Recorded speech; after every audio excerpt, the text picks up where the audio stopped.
कब की बात करेंगे? 17 अगस्त को क्या मनाया जाता है? बोलो मेरे साथ, इंडोनेशिया। पढ़ाया था कि मैंने? इंडोनेशिया स्वतंत्रता दिवस। बोलो मेरे साथ, इंडोनेशिया स्वतंत्रता दिवस। अब आपको पता होना चाहिए इंडोनेशिया आजाद कब हुआ था? 17 अगस्त को हुआ था। अरे कब हुआ था? अब इंडोनेशिया आपको पूरा पढ़ना पड़ेगा। इंडोनेशिया दुनिया का वह देश है जिसकी मुस्लिम आबादी दुनिया में सबसे नंबर 1 है। समझ गए? सबसे ज्यादा मुसलमान आपको इंडोनेशिया में मिलेंगे। और दूसरा देश है भारत। कौन सा देश है? भारत। अब यहाँ पे सोचने वाली ये बात है, इंडोनेशिया जिसकी संस्कृति रामायण जैसी है, जिसकी संस्कृति हिंदुओं जैसी है, लेकिन यहाँ पे इस्लाम धर्म के लोग रहते हैं, और वो भी 90% के लगभग। कितना? 90% के लगभग। एक सबसे बड़ी बात इसकी ये चल रही है, इसकी जो राजधानी जकार्ता थी, जकार्ता बदली जा रही है और नूसंतारा को नई राजधानी बनाया जा रहा है। नूसंतारा जो एरिया लगता है, एक बोर्नियो एक द्वीप है, महाद्वीप नहीं बोलेंगे, बोर्नियो द्वीप का एक जंगल है यहाँ पे, काली मंतारा मंताना। बोलो मेरे साथ, काली मंताना। एक बार रिपीट कीजिए, काली मंताना। समझ में आ गई बात? ये सारी बातें करेंगे। आप देखो इंडोनेशिया की मतलब इंडोनेशिया स्वतंत्रता दिवस, तो पहले आप देखो इंडोनेशिया की पहले की राजधानी, ईशान शाही नहीं है मार्कर में, इंडोनेशिया की पहले की राजधानी क्या नाम था? जकार्ता। पूछा जाता कई बार प्रस्तावित राजधानी, प्रस्तावित राजधानी का क्या नाम बताया मैंने? नूसंतारा। बोलो मेरे साथ, नूसंतारा। अरे क्या नाम है? नूसंतारा। अब नूसंतारा को समझने के लिए हमें समझना पड़ेगा ये इसी का संदर्भ है। और संदर्भ क्या है? एक बोर्नियो द्वीप है। कौन सा द्वीप है? बोर्नियो। बोर्नियो द्वीप के जंगलों में कालीमताना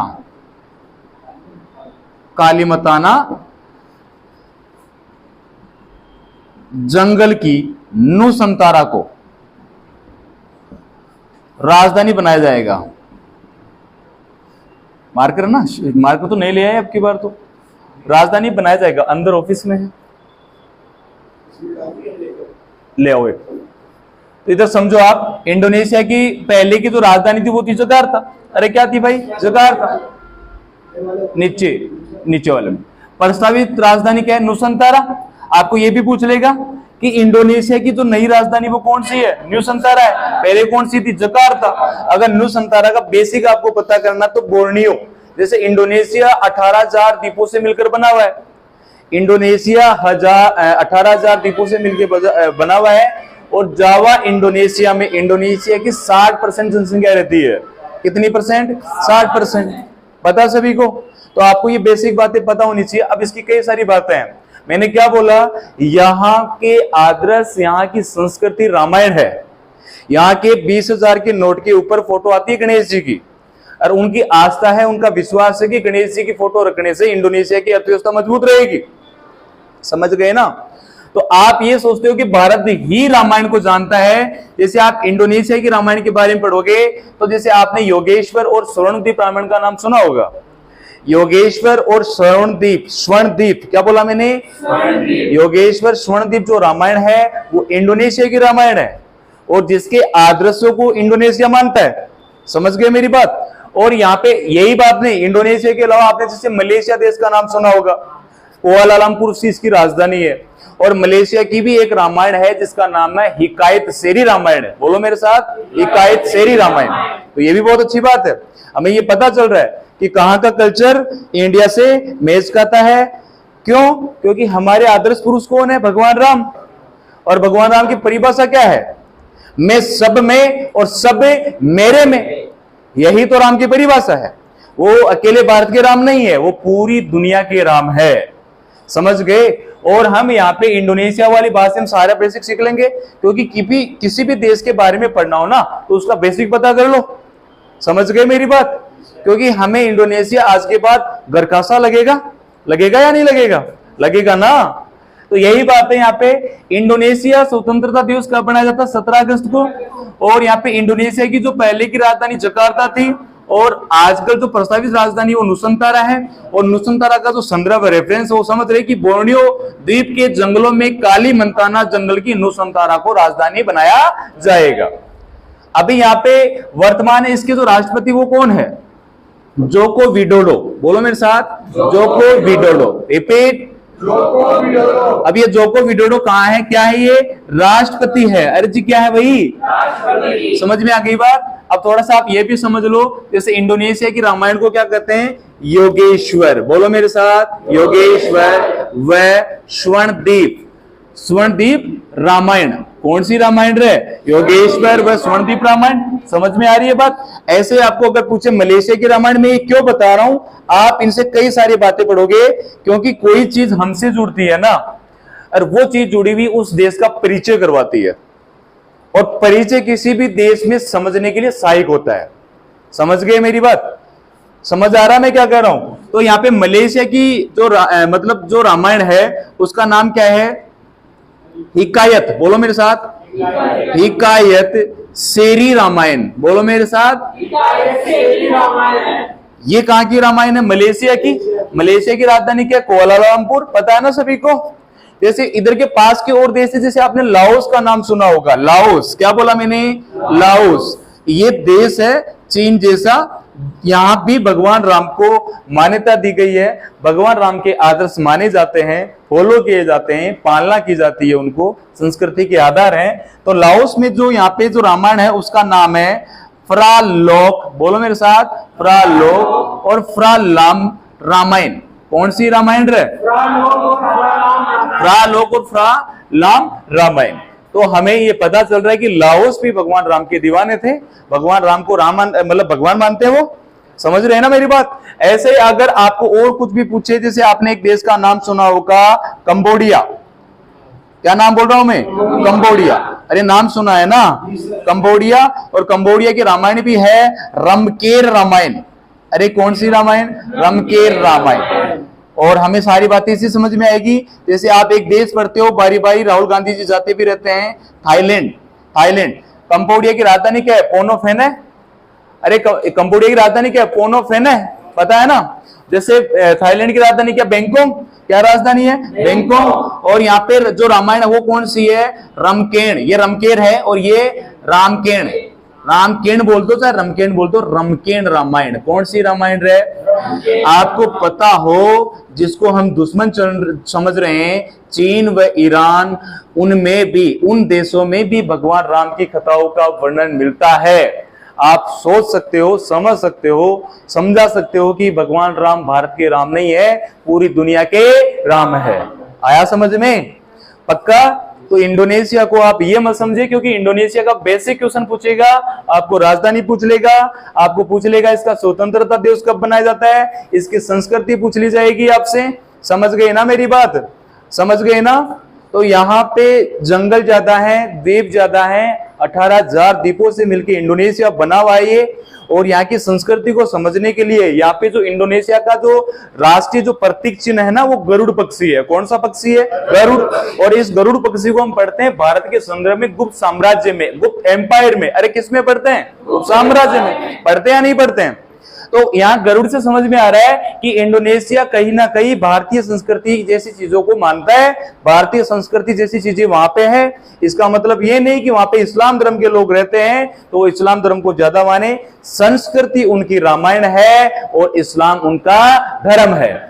समझ गए मेरी बातें? सारी बातें ध्यान से देखोगे, एक बार रिवीजन कर लो। इंडोनेशिया स्वतंत्रता दिवस कब बनाया जाता है? 17 अगस्त को। यहाँ की पहले की राजधानी क्या है? जकार्ता। नई राजधानी संतारा।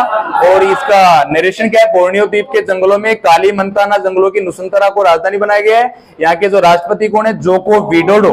अरे कौन है? Joko Widodo. अगर इंडोनेशिया से क्वेश्चन बनाए, आपको पूछना चाहिए कि राष्ट्रपति कौन है, आराम से धूमधाम से कर सकते हो ना, जोको विडोडो। क्या नाम है? Joko Widodo. क्लियर हो गई ये बात? आगे देखो यहाँ पे योगेश्वर व स्वर्णदीप रामायण। योगेश्वर ये ऋषि मुनि, देखो ये इंडोनेशिया जो देश है, इसमें भी हमारी तरह जो सनातनी परंपराएं होती थी, जैसे मनु स्मृति, पता है? नाम सुना है? मनु स्मृति और ऋषि मुनियों के संस्कारों को इस देश ने माना है, रिसर्च किया, अनुसंधान किया इन देश के लोगों ने। समझ गए? तो यहाँ पे ये गलती मत करना कि ये इस्लाम धर्म के लोग हैं, यहाँ पे रामायण का क्या काम है। तो रामायण इनका आदर्श है। क्या है? और किस प्रकार की रामायण है? योगेश्वर व स्वर्णद्वीप की रामायण है। जैसे मलेशिया, मैं इनके बारे में एज इट इज बता रहा हूं कि आपको थोड़ा सा नॉलेज हो जाए। आपकी जो सोच बनी हुई है थोड़ी सी और देशों को लेके कि नहीं राम तो लिमिट है भारत तक नहीं है, दुनिया उनको राम मानती है। समझ गए ना? तो इसमें आपका मलेशिया भी शामिल हो जाएगा, लाहौस, कंबोडिया, थाईलैंड, चीन व ईरानी, उनकी जो पौराणिक कथाएं हैं उन कथाओं में भी भगवान राम की कथाओं का वर्णन मिलता है, भगवान राम की मर्यादाओं का वर्णन मिलता है, भगवान राम ने बुराइयों पे जो अच्छाई की, जो विजय की थी, उनका वर्णन मिलता है। तो ऐसे हैं हमारे भगवान राम जो हर किसी के आदर्श है, हर किसी के विचारों में बसते हैं। समझ गए मेरी बात? पक्का बता दोगे? किसी को कोई समस्या है? लिख लो एक बार जल्दी से इसको।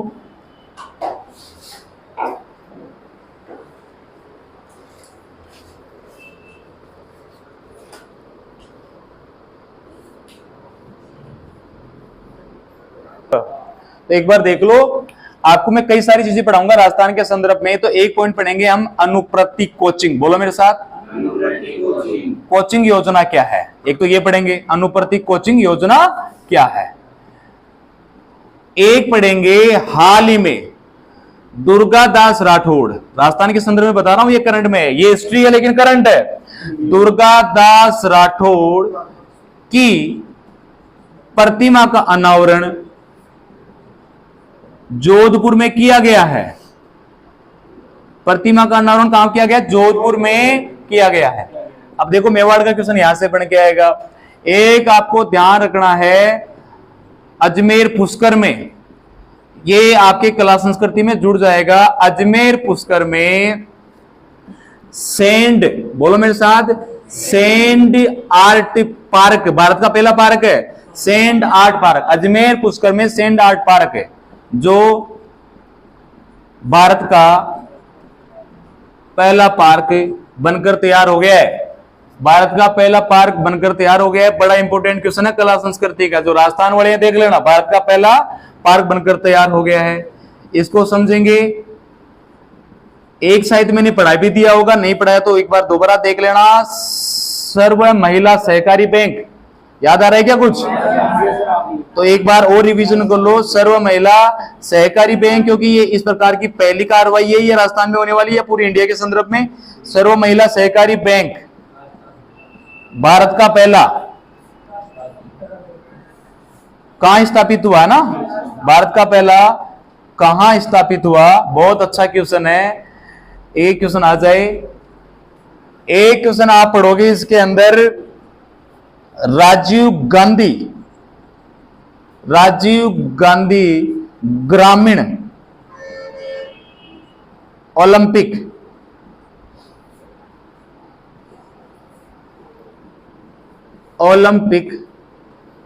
उल्टा लिख दिया ना मैंने, ओलंपिक पुरस्कारों की घोषणा, ये पूरा पढ़ेंगे। आपको पता हो तो खेल दिवस कब मनाया जाता है? 29 अगस्त को। राजीव गांधी ग्रामीण ओलंपिक पुरस्कारों की घोषणा पढ़ेंगे अपन। अरे क्या पढ़ेंगे? घोषणा। और इन्हीं में आपका वो ले लूंगा मैं, राजीव गांधी आईआईटी वाला। एक बार समझ ले सारा। पहला हमारा जो क्वेश्चन है वो अनुप्रति कोचिंग योजना है। अनुप्रति कोचिंग योजना क्या है?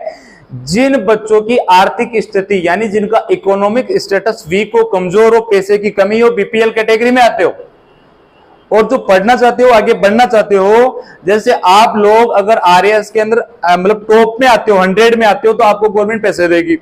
आईएएस के प्री एग्जाम में 100 टॉप में आते हो तो गवर्नमेंट आपको पैसे देगी तैयारी करने के लिए। तो ये गवर्नमेंट कोई भी सरकार होगी तो बच्चों के प्रोत्साहन करने के लिए, उनको आगे बढ़ाने के लिए, उन्हें आर्थिक सहयोग देने के लिए तरह तरह की फ्लेक्सिंग योजनाएं रिलीज करती है। कौन सी योजनाएं? फ्लेक्सिंग योजनाएं। समझ में आ गई बात? ऐसे ही राजस्थान गवर्नमेंट की एक योजना है अनुप्रति कोचिंग योजना। इसके तहत क्या करते हैं, अगर आपकी पारिवारिक स्थिति कमजोर है, पापा नहीं है घर पे, मम्मी नहीं है, अनाथ हो आप, आपकी परवरिश करने वाला कोई नहीं है, आपको पैसे देने वाला कोई नहीं है, तो आप इस अनुप्रति कोचिंग के तहत फॉर्म लगा सकते हो और कहीं अच्छी कोचिंग से कोचिंग कर सकते हो। ये सारी योजना किस सरकार की? राजस्थान सरकार की। तो आपको कोई भी पूछे या एग्जाम में भी आ जाता है कई बार ऐसा क्वेश्चन कि अनुप्रति कोचिंग योजना क्या है, किस प्रकार की योजना है? तो आर्थिक रूप से कमजोर बच्चों को पढ़ाने के लिए ये योजना जारी की गई है। आपको उत्तर भी यही याद करना है। आर्थिक रूप से कमजोर बच्चों को पढ़ाने के लिए दिया जाने वाला एक प्लेटफॉर्म है किसके रूप में? आर्थिक के रूप में। किसके रूप में? ये लाइन क्लियर हो गई। दूसरा देखो, दुर्गादास राठौड़ की प्रतिमा का अनावरण कहां किया गया है? जोधपुर। दुर्गादास राठौड़ कौन है? दुर्गादास राठौड़ को मैंने क्यों लिया? क्योंकि अपन ने 13 अगस्त का जीके नहीं पढ़ा, क्योंकि छुट्टी कर रखी थी अपन ने। 13 अगस्त 1638 को एक सालवा गांव था मारवाड़ का, सालवा गांव, और आस्करण के घर पे इनका जन्म हुआ था, वीर दुर्गादास राठौड़ का। समझ में आ गई बात? और इन्हें मारवाड़ का चाणक्य कहते हैं, मारवाड़ का उदार कहते हैं, मारवाड़ का अनबिनिया मोती कहते हैं राठौड़ राजवंश का, और मारवाड़ का यूलिसेस कहते हैं, जो कर्नल जेम्स टोड ने कहा था। इतनी बात समझ में आ गई। इनके जो पिताजी थे आस्करण जी, वो जसवंत सिंह राठौड़ थे, उनके दरबार में मंत्री थे, सामंत थे। आया कुछ समझ में? और उन्होंने अपनी पत्नी को छोड़ दिया था, और इनकी पत्नी मतलब यहाँ पे दुर्गादास राठौड़ की माँ, दुर्गादास की राठौड़ की माँ, और ये दुर्गादास राठौड़ दोनों लोणा गांव में जाके रहने लगे थे ये। और वहां पे इनकी मां ने इनको देशभक्ति का पाठ पढ़ाया, और देशभक्ति इनके अंदर कूट कूट के भर दी। और उसी देशभक्ति के कारण इन्होंने अपने जीवन का लक्ष्य यही निर्धारित किया कि मैं जो भी करूंगा देश के लिए करूंगा, जो भी निभाऊंगा देश के लिए निभाऊंगा, जो भी मेरे कार्य होंगे देश के लिए होंगे। ये दुर्गादास राठौड़ के वचन थे, ये दुर्गादास राठौड़ की क्वालिटी थी। समझ में आ गई इतनी बात? तो दुर्गादास राठौड़ का जो पंगा होता है, दुर्गादास राठौड़ का जो चैलेंज होता है, तो देखो यहाँ पे 2-3 चीजें हैं। आपको दुर्गादास राठौड़ समझने के लिए आपको जसवंत सिंह राठौड़ को समझना पड़ेगा। किसको समझना पड़ेगा? जसवंत सिंह राठौड़ को। और जसवंत सिंह राठौड़, आपको पता है जब जसवंत सिंह राठौड़ मारवाड़ के राजा होते हैं तो दिल्ली में उस समय राजा थे शाहजहां। कौन थे? शाहजहां। और शाहजहां के 2 बड़े बेटे थे, एक का नाम था दारा शिकोह है, जिनको छोटा अकबर या मिनी अकबर कहते हैं। अच्छा राजा था वो दारा शिकोह। और एक उसका भाई था औरंगजेब। कौन था? औरंगजेब। तो दारा शिकोह शाहजहां का नेतृत्व करता था, और औरंगजेब सत्ता हथियाने के लिए प्रयास करता था। आई बात समझ में? तो यहाँ पे जसवंत सिंह के दरबार में मंत्री थे कौन? आस्करण। और आस्करण का बेटा कौन था? दुर्गादास राठौड़। और दुर्गादास राठौड़ का जन्म कब हुआ? 13 अगस्त 1638 में। कहां पे हुआ था? सालवा गांव में। अरे कहां पे हुआ था? सालवा गांव में। इतनी बात समझ में आ गई ना? और इनका लालन पालन कहां हुआ था? लूणा गांव में। कहां हुआ था? लूणा गांव में। अब इसमें सोचने वाली बात क्या है? क्वेश्चन तो वहीं से आते हैं कि जन्म कब हुआ, क्या क्या कहते हैं, मरे कहां थे, छतरी कहां है, पंगा किससे था, किस प्रकार का पंगा था, यही तो बातें पूछी जाती है। तो यहाँ पे जसवंत सिंह का जो 36 का आंकड़ा था वो था औरंगजेब से। एक बार जसवंत सिंह युद्ध को छोड़ के भी आ गए थे, लड़ाई वड़ाई हो गई थी, तो इनकी महारानी तो जसवंत देव थी, उन्होंने किले के दरवाजे बंद कर दिए थे, लकड़ी के बर्तनों में भोजन दिया था। तो ये हिस्ट्री में बातें करेंगे पूरी। हमें जो सारा यहाँ पे फोकस करना है वो किस पे करना है? दुर्गादास राठौड़। और इस बंदे की मृत्यु होती है 22 नवंबर 1718 में। कब होती है? 1718 में। इतनी बात समझ में आ गई। और ये इन्होंने क्या किया था? देखो इसमें 2-3 चीजें काम की चीजें हैं। एक तो मुकुंदास खिच्ची का नाम याद करना है, जयदेव का नाम याद करना है, और एक है गोराधाय। गोराधाय, क्या नाम बोला मैंने? गोराधाय। जो पन्नाधाय मेवाड़ में उदय सिंह के लिए काम करती है, वही काम जसवंत सिंह का एक लड़का था अजीत सिंह। कौन था? अजीत सिंह। और अजीत सिंह जिसे कान का कच्चा शासक कहते हैं। अरे कौन सा शासक? कान का कच्चा शासक। तो इसी अजीत सिंह को बचाने के लिए, क्योंकि जब जसवंत सिंह की जमरूद में मृत्यु हो जाती है और ये अजीत सिंह अपनी माता के साथ होता है, तो उस माता को डायरेक्ट हायर कर लिया था किसने? औरंगजेब ने। किसने कर लिया था? औरंगजेब ने। ये बात क्लियर हो गई। तो औरंगजेब को, मतलब औरंगजेब से अपने कुल के राजवंश को बचाने के लिए दुर्गादास राठौड़ ने, मैंने बोला था ना कि इनको स्वामी भक्ति का पाठ पढ़ाया था। किसका पाठ पढ़ाया था? अब दिखाने का टाइम आ गया। दिखाने का टाइम मतलब अजीत सिंह को बचाना है। तो यहाँ पे ये प्लानिंग करता है कौन? दुर्गादास राठौड़। 4-5 कैरेक्टर उठाता है। एक तो मुकुंदास खिच्ची को उठा लिया, एक गोराधाय को उठा लिया, एक खुद हो गया। तो खुद ये दुर्गादास राठौड़ कालबेलिया का वेश बनाता है। किसका वेश बनाता है? कालबेलिया का। और यहाँ पे जो गोराधाय है, जिसे मारवाड़ की पन्नाधाय कहते हैं, क्या कहते हैं? मारवाड़ की पन्नाधाय, जिसका वर्णन मारवाड़ के 200 गीत में भी आता है। अरे किस गीत में? 200 गीत। एग्जाम में पूछा जाता है ये बात। तो यहाँ पे हम उसी गोराधाय की बात कर रहे हैं। गोराधाय मैतरानी का रोल करती है। अरे किसका रोल करती है? मैतरानी का। समझ में आ गई बात। अब मैत्राणी तो झाड़ू पोछा करती है या नहीं करती है। तो ये औरंगजेब के पास, मतलब ये आगरा का मैटर पूरा का पूरा, वहां पे जो मतलब जो हवेली थी जिसमें अजीत सिंह को रखा गया था, वहां पे गोरादाई अपने पुत्र को रखती है, अजीत सिंह को हायर कर लेती है और उस पत्र को दुर्गादास राठौड़ को दे देती है। दुर्गादास राठौड़ इसको एक कालिका माता का मंदिर था वहां लेके आ जाते हैं। तो ये सारा घटनाक्रम चलता रहता है और ये तो सारी प्लानिंग थी वो एक चाणक्य जैसा व्यक्ति ही कर सकता है। कौन कर सकता है? चाणक्य जैसा व्यक्ति, क्योंकि औरंगजेब को चैलेंज करना उस समय का सबसे बड़ा काम था। औरंगजेब कोई हंसी मजाक नहीं था। औरंगजेब सबसे चैलेंज वाला राजा था। उसकी योजना, उसकी प्लानिंग, उसके युद्ध करने के तरीके, उसकी जो दक्षिण भारत की जो पॉलिसी, सारी चीजें बड़ी ही चैलेंज वाली थी। और उन सब चैलेंज को यहाँ पे क्रॉस चैलेंज किया था दुर्गादास राठौड़ ने। किसने किया था? दुर्गादास राठौड़। अब हमें इन बातों से ये समझ आ रहा है कि ये आम आदमी तो नहीं था, खास आदमी था। कैसा आदमी था? खास आदमी। तो आपको भी इसमें थोड़ा इंटरेस्ट रखना पड़ेगा। इसी के कारण यहाँ पे अजीत सिंह को, मतलब जब ये जवान होगा तो कम से कम 20-30 साल तो लगेंगे ना। तो ये जब तक जवान होता है तब तक यहाँ पे मेवाड़ के गोहिल वंश यानी सिसोदिया वंश और मारवाड़ के राठौड़ वंश का गठबंधन सरकार चलती है। अरे कौन सी सरकार? गठबंधन सरकार। तो ये 30 साल का ध्यान रखना, सिसोदिया राठौड़ गठबंधन यही था, क्योंकि उस समय मेवाड़ के राजा थे राज सिंह। कौन थे? राज सिंह। आई बात समझ में? अब जैसे ही अजीत सिंह बड़ा हो जाएगा और दुर्गादास राठौड़ को बाहर निकाल देगा और ये बेचारा कहां चला जाएगा? राज सिंह के पास। कुछ जागीरें दे दी जाएगी, कुछ समय तक काम करेगा, पेट भरेगा, काम करेगा राज्य के लिए। फिर ये चला जाएगा उज्जैन। कहां चला जाएगा? उज्जैन। वहां पे अच्छे से भगवान की तपस्या करता कि बोला बहुत कुछ किया, बहुत कुछ हमने सहा भी, सुना भी, सब चीजें की, फिर भी हमको मिला क्या? कुछ नहीं मिला। इसी दुख में, उसी वियोग में एक दिन उन्होंने अपने प्राण को त्याग दिया। डेट थी 22 नवंबर 1718। बोलो मेरे साथ, समझ में आ गई बात। और वहीं पे इनकी छतरी बनी हुई है। किनकी? दुर्गादास राठौड़ की। ये सारी बातें मैं इसलिए बता रहा था, इनको मेवाड़ का उद्धारक कहते हैं। उद्धारक मतलब उद्धार करने वाला, भला करने वाला। उद्धारक इसलिए कहते हैं, मान लो अगर ये कालबेलिया नहीं बनता तो अजीत सिंह नहीं बचता। अजीत सिंह नहीं बनता तो इंद्राज नाम का राजा था, वो किसकी कठपुतली था? औरंगजेब की। उसको राज्य दे देता। 36 लाख की कीमत लगाई थी उसने, पता है ना, सुना तो होगा कहीं पे। तो अगर ये उद्धारक का काम नहीं करता तो अजीत सिंह आता ही नहीं, बच ही नहीं पाता, मर जाता कहीं ना कहीं। होता या नहीं होता? इसलिए पहली लाइन अपनी सही है। मेवाड़ मारवाड़ का उद्धारक किसे कहते हैं? दुर्गादास राठौड़ को। किसे कहते हैं? फिर एक नाम मैंने बोला कि मारवाड़ का चाणक्य किसे कहते हैं? इसी को कहते हैं, क्योंकि इस वाला काम हर कोई नहीं कर सकता। कर सकता है क्या? कि इसने एक सफल ऑपरेशन किया। सफल ऑपरेशन के तहत मिस्टर अजीत सिंह को यह बचा के लेके आ गया, बड़ा भी किया और राजा भी बनाया। यही तो सक्सेसफुल ऑपरेशन था इसका, यही तो लक्ष्य था ना, यही तो इसका डेस्टिनेशन था या नहीं था? तो ये इसको मारवाड़ का चाणक्य कहना कोई गलत बात नहीं है, बिल्कुल सही बात है। फिर कर्नल जेम्स रॉड ने इसकी स्टोरी पता किया ये कौन व्यक्ति है, क्या करता है। तो ये जो सेम काम करता है दुर्गादास राठौड़, ऐसा का ऐसा काम यूरोप के कंट्री में हुआ था और उस राजा का नाम था यूलिसेस। क्या नाम था? यूलिसेस। इसलिए इसे राजस्थान का यूलिसेस कहते हैं। क्या कहते हैं? राजस्थान का यूलिसेस कहते हैं। क्या कहते हैं? यूलिसेस। यही तो ट्यूशन बनते हैं भाई। ये आपको कचरा नहीं पढ़ना होता है, थीम ऑफ पॉइंट पढ़ना होता है, पॉइंट ऑफ व्यू पढ़ना पड़ता है। समझ में आ रही है बात? आगे एक लाइन मैंने और बोली थी कि इसको मारवाड़ के राठौड़ों का अनबिणिया मोती कहते हैं। अनबिणिया मतलब ऐसा मोती जिसे बिना नहीं गया हो, जैसे माला नहीं बनाई गई हो।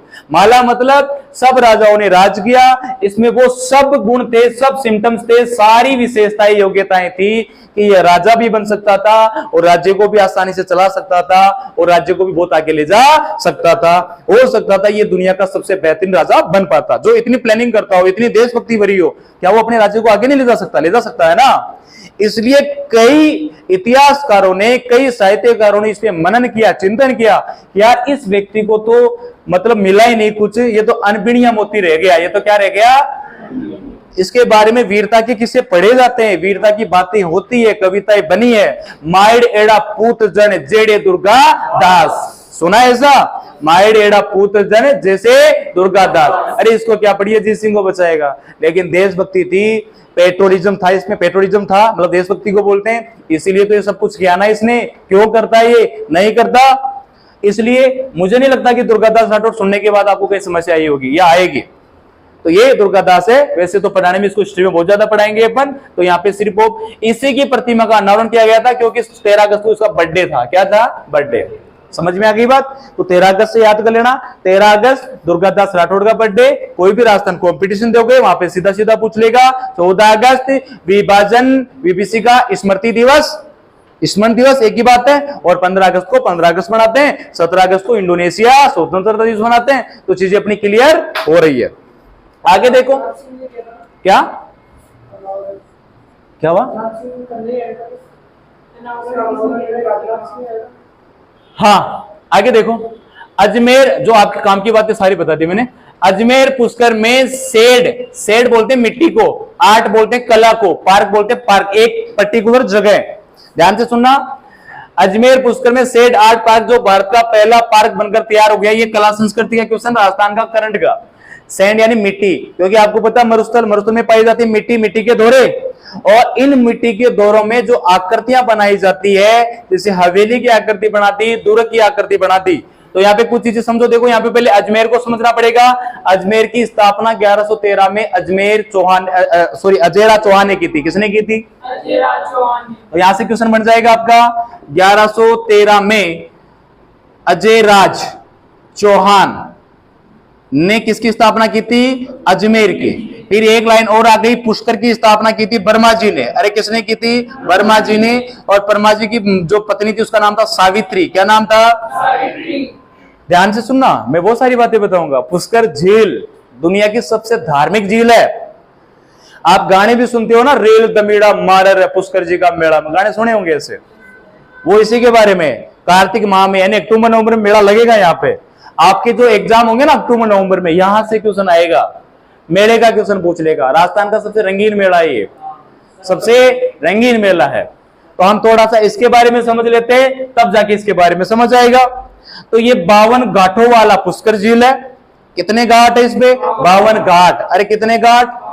गुरु गोविंद सिंह ने यहीं पे जो गुरु ग्रंथ साहिबा लिखी थी, उसपे जो पहला शानदार लेक्चर दिया था वो पुष्कर झील के किनारे दिया था। अरे कहां पे दिया था? पुष्कर झील के किनारे। समझ में आ गई बात?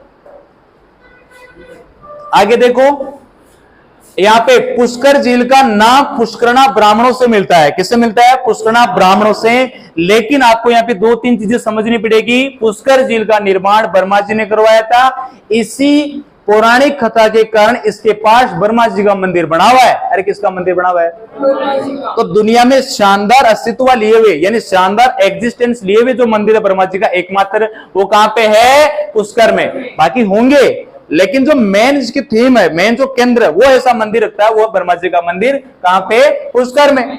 और इसी के पास है सावित्री जी का मंदिर। तो जहां जहां वर्मा जी, वहां वहां सावित्री। होगा या नहीं होगा? तो आपको दोनों मंदिर भी याद हो गए, पुष्कर का मीनिंग्स भी पता चल गया। पुष्कर जी का निर्माण किसने कराया था? वर्मा जी ने। वर्मा जी की पत्नी का क्या नाम है? सावित्री। और किसका निर्माण कराते हैं? पुष्कर झील का। पुष्कर झील का अगर ज्योग्राफिकल रीजन पढ़े तो ये प्राकृतिक क्रेटर झील है। कौन सी झील है? प्राकृतिक क्रेटर झील। अब इसका भी थोड़ा सा मतलब झीलो समझ लो इसका। देखो आप क्या करोगे, जब आपको ज्वालामुखी पढ़ाया जाएगा, क्या पढ़ाया जाएगा? ज्वालामुखी। आपको मैं दोनों सिद्धांत पूरे से बता रहा हूं। ज्वालामुखी, और ज्वालामुखी ज्वाला का मुख बना के पृथ्वी के क्रस्ट को तोड़ता है, ऊपर आ जाता है, लावा आएगा, नीचे से क्या आएगा? मैग्मा, और वहीं आगे ऊपर क्या कहलाएगा? लावा। क्या कहलाएगा? अगर उसका छोटा मुंह है, अगर उसका छोटा मुंह है तो वो कहलाएगा क्रेटर। क्या कहलाएगा? क्रेटर। ये आपको ज्योग्राफी में पढ़ाऊंगा, छोटा मुंह है। और अगर इसका मुंह बड़ा हो गया तो कहलाएगा कोल्डेरा। क्या कहलाएगा? कोल्डेरा। तो मतलब ये हो जाएगा बड़ा मुंह है। और ये दोनों ही ज्वालामुखी किसका निर्माण करते हैं? छोटी झील और बड़ी झील का निर्माण करते हैं। अरे किसका निर्माण करते हैं? छोटी झील या बड़ी झील का। इतनी बात समझ में आ गई? तो यहाँ पे यही देखना आपको, ज्वालामुखी से क्रेटर बनते हैं, उनको छोटे मुंह वाली झील बोलते हैं, और बड़ा मुंह वाले होते हैं वो बड़ी मुंह वाली झील होती है। और ऐसे ही पुष्कर झील क्रेटर झील है, प्राकृतिक क्रेटर झील। बोलो मेरे साथ, प्राकृतिक क्रेटर झील। समझ में आ गई बात? समझ में आ गई ना? दिक्कत नहीं है। कोई भी बड़ी झील होगी वो किस प्रकार की होगी? कोल्डेरा टाइप की। किस प्रकार की? कोल्डेरा। ज्वालामुखी का दिन क्या कहलाता है? वोल्केनोलॉजी। बोलो मेरे साथ, वोल्केनोलॉजी। इतनी बात समझ में आ गई ना? आ गई सबके? समझ आए किसी को? आगे देखो इस पे, बिल्कुल बता दिया ना। वर्मा जी का मंदिर बना हुआ है पुष्कर झील के किनारे पे। पुष्कर झील के अंदर पानी की बातें मैं बताता हूं। यहाँ पे एक पहाड़ है नाग पहाड़, बोलो मेरे साथ। कौन सा? आप लूणी नदी पढ़ोगे ना, अरे कौन सी नदी? लूणी नदी। लूणी नदी की आप साकरी और सरस्वती धाराएं पढ़ोगे, नाग पहाड़ पढ़ोगे, उसी का पर्टिकुलर एरिया, कैचमेंट एरिया इकट्ठा होता है। ठीक है, पर्टिकुलर नहीं पूछे तो नहीं करना है। चंद्रावती नदी पूछोगे तो वो है जो अर्णोराज वाली झील है ना, आना सागर झील, उसमें जाता है। तो पहाड़ियों का पानी तो झील में आएगा यार, कॉमन सेंस की बात है भाई। अजमेर में पहाड़ियां छोटी छोटी है, सबसे सक्रिय पहाड़ियां कहां पे है? तो देखा है, देखना नहीं आता तुम लोगों को, अभी बताएंगे तुमको देखते कैसे। आगे देखो रे, अब यहाँ पे इस मेन चीज को समझो। मैं आपको इतनी देर पुष्कर समझा रहा था, समझाने को बहुत सारी चीजें हैं। पुष्कर झील में अगर मैं पढ़ाऊं तो पूरा लेक्चर खत्म हो जाएगा, फिर भी पुष्कर झील खत्म नहीं होगा। तो कार्तिक माह में पुष्कर मेला लगता है, ब्रह्मा जी, सावित्री, जब हम झीलें पढ़ेंगे ज्योग्राफी में तो पूरा बताऊंगा इसका हिस्ट्री। ठीक है, यहाँ पे एक बार देख लो, sand art park. Sand art park यानी मिट्टी से बना हुआ जो कलाकृतियां हैं, वो पहली बार भारत में राजस्थान के अजमेर के पुष्कर में बनाई गई है। कहां बनाई गई है? ये सारी की सारी आकृतियां मिट्टी से बनाई गई है। किसी बनाई गई है? मिट्टी से। क्लियर बात समझ में आ गई? आगे देखो यहाँ पे सर्व महिला सहकारी बैंक। क्या बोला मैंने? सर्व महिला सहकारी बैंक। ये ऐसा बैंक है जिसमें सारा काम महिलाएं करेगी। कौन करेगी? महिलाएं। और इस प्रकार की व्यवस्था, वैसे महिला बैंक पहली बार 2013 में खोला गया था, जिसका मुख्यालय दिल्ली में है। आपको इकोनॉमिक्स में पढ़ाया हुआ है, इनको नहीं पढ़ाया हुआ है। नहीं, दिल्ली में। वो रेलवे स्टेशन है मोटुंगा, वो रेलवे स्टेशन है मोटुंगा, जिसकी सारी कर्मचारी है महिला कर्मचारी। मोटुंगा मुंबई, और यहाँ पे गांधीनगर जयपुर में। समझ में आ गई बात? तो महिलाओं के कई, हाँ वो केरल का है, वो केरल का है।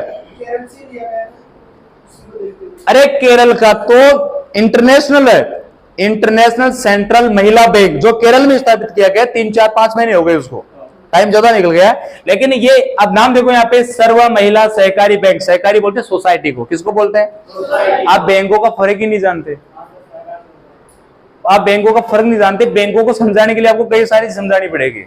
आप जो समझते हो ना, वो आपने जिस अप्रोच से सीखा वो चीज हो सकता है आप सही समझ रहे हो, मैं ये नहीं कह रहा, लेकिन उसको पर्टिकुलर पूरा रेफरेंस बताना पड़ता है मुझे। समझ गए ना? समझ गए? तो इसमें फर्क है, दिल्ली वाले में फर्क है जो 2013 में स्थापित किया गया था, और एक और बैंक है जो अंतरराष्ट्रीय सेंट्रल महिला बैंक, जो केरल में स्थापित किया गया है, जो स्पेशल इंडिया की महिलाओं के लिए काम करेगा। और यहाँ पे ये महिला सशक्तिकरण का उदाहरण है। इसका महिला सशक्तिकरण का क्यों? क्योंकि ये हिंदुस्तानी समाज है, यहाँ पे महिला की अवहेलना की जाती है।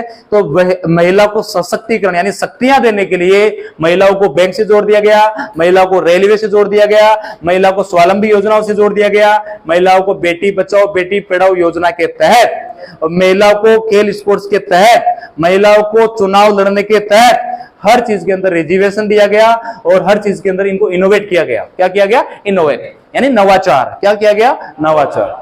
समझ में आ गई बात? अब ये बहुत तगड़े लेवल की बातें करो, ये तो लेवल ही नहीं है आपका इतना, जितना मैं बता देता हूं आपको। आगे देखो यहाँ पे, ये आपको पूरा पढ़ना पड़ेगा।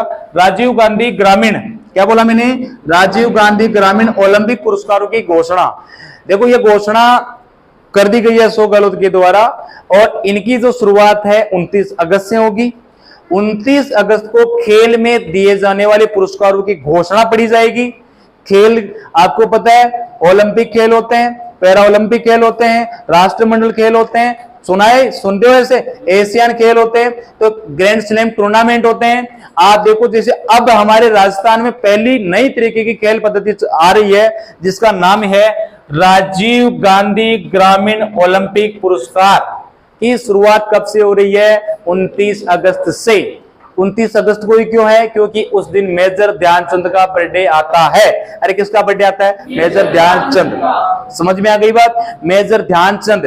देखो ध्यानचंद, चंद आया ना चांद से, चांद से इसका मतलब यह है कि मेजर ध्यानचंद जब आर्मी में थे, आपकी तरह 18-17 साल के थे, तो दिन को ड्यूटी करते थे और रात को हॉकी की स्टिक लेके वो क्या खेलते थे? हॉकी खेलते थे। इसलिए उनका नाम ही चांद पड़ गया। इसलिए मेजर क्यों लगाते हैं? क्योंकि इनकी जो आर्मी में पोस्ट थी वो कौन सी पोस्ट थी? Major post. तो मेजर ध्यानचंद, ध्यानचंद नाम बाद में पड़ा था इनका। ध्यान क्योंकि ये जिस चीज में ध्यान देते ना, वो ध्यान ही देते थे। तो इनका नाम पड़ गया मेजर ध्यानचंद। बोलो मेरे साथ, मेजर ध्यानचंद। समझ में आ गई बात? तो मेजर ध्यानचंद के बर्थडे पे ही ये खेल दिवस मनाया जाता है। कब मनाया जाता है? 29 अगस्त को। तो आपको ये क्वेश्चन पूछ लिया जाएगा, सिंपल सी बात है, डी ग्रुप में तो आएगा पक्का ये, कि खेल दिवस कब मनाया जाता है? 29 अगस्त को। शायद लिखा भी रखा होगा, मैंने ये लिखा रखा है ना। हाँ, तो हमको ध्यान रखना है। अच्छी बात है, आप अच्छी तैयारी कर रहे हो कि आपका सारा का सारा एक साथ हो रहा है, आपका कुछ छूट ही नहीं रहा है, क्योंकि हम पहले ओवरव्यू कर लेते हैं, फिर चीजों को आराम से समेटते हुए चलते हैं। हो रहा है ना? कॉन्फिडेंस तो आ रहा होगा अगस्त का लेके कि ये चीजें कैसे क्या हुई। अब रही बात आईटी की, आईटी का मतलब आपको पता है इस आईटी के तहत क्या है? राजीव गांधी, जो आप आईटी के बारे में जो हमारे यहाँ पे जो संस्थान खुलेंगे और प्रत्येक घर की प्रत्येक महिला को मोबाइल फोन दिया जाएगा, स्मार्टफोन। क्या दिया जाएगा? स्मार्टफोन। समझ में आ गई बात? तो ये राजीव गांधी की आईटी, आईटी का मतलब इंफॉर्मेशन टेक्नोलॉजी। बोलो मेरे साथ, तो इंडिया का इंफॉर्मेशन टेक्नोलॉजी जो पार्क स्थापित किया गया था, वो कहां किया गया था? जोधपुर में। कहां पे किया गया था? जोधपुर में। समझ में आ गई बात? और इसी के तहत हमारे यहाँ पे startup India, skill India, young India, इनके तहत डिजिटल इंडिया, इन्हीं के तहत क्या बोला मैंने? प्लेसिंग योजना है सॉरी, प्लेसिंग योजना। कौन सी योजना? प्लेसिंग योजना। तो इसके बारे में बहुत सारी चीजें पढ़नी पड़ेगी, तो आप यहां पे ये चीजें समझ लो, एक बार इनको लिख लो जल्दी से। चीजें बहुत बता दी रहे मैंने। हाँ,